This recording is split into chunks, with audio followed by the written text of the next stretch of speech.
Hello everyone, আসসালামু আলাইকুম। সবাই কেমন আছেন? আশা করছি আল্লাহর রহমতে সবাই ভালোই আছেন। সবাইকে শুভেচ্ছা জানিয়ে আজকের ভিডিও শুরু করছি। আজকে আমি ভ্যানিলা 1 পাউন্ড কেকের ডেকোরেশন দেখাবো। প্রথমে আমি বোর্ড নিয়ে তার উপরে একটা কেকের লেয়ার নিয়ে নিয়েছি। কেকের একটা লেয়ারের উপরে সুগার সিরাপ দিয়ে দিলাম। সুগার সিরাপ দেওয়ার পর তার উপরে ক্রিম দিয়ে দিলাম পরিমাণ মতো। ক্রিম দেওয়া হয়ে গেলে তার উপর আরেকটা লেয়ার দিয়ে দিলাম। লেয়ারের উপর আবারও সুগার সিরাপ দিয়ে তার উপরে আবার ক্রিম দিয়ে ক্রাম কোট করে নিলাম।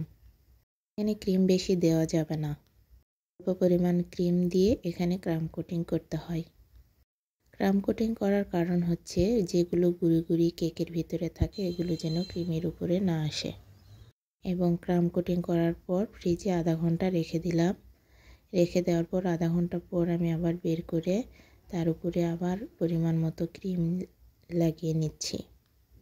কেউ প্যালেট নাইফ দিয়ে ক্রিম লাগায়, আবার কেউ পাইপিং ব্যাগে তুলে লাগায়, যেটা সুবিধা হবে সেভাবে লাগিয়ে নিতে পারেন। এরপর একটি স্ক্র্যাপারের সাহায্যে আমি কেকের ফিনিশিং নিয়ে আসলাম।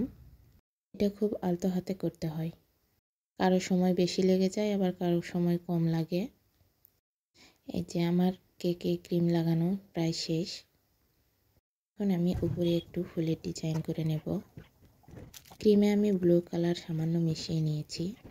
এখন আমি রোজ নজেলের সাহায্যে টার্ন টেবিল ঘুরিয়ে ঘুরিয়ে একটু ফুলের শেপ করে নিলাম।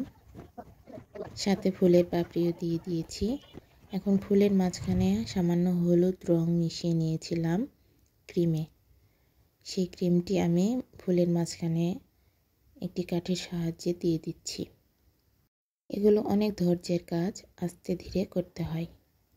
যত মনোযোগ দেওয়া যায় ততই কেকের ডিজাইন বা ফিনিশিংটা ভালো আসে। আমার কেকের উপরের ডিজাইনটা হয়ে গেল। এখন পাইপিং ব্যাগের সাহায্যে আমি সাইডে একটু ডিজাইন করে নিলাম রোজ নজেল দিয়েই। আমার কেকের ডেকোরেশন এই পর্যন্তই। আমার কেকটা কমপ্লিট হয়ে গিয়েছে। সবাই ভালো থাকবেন, সুস্থ থাকবেন। আমার চ্যানেলটি অবশ্যই সাবস্ক্রাইব করবেন। আজকের ভিডিও এ পর্যন্ত। সবাইকে আসসালামু আলাইকুম।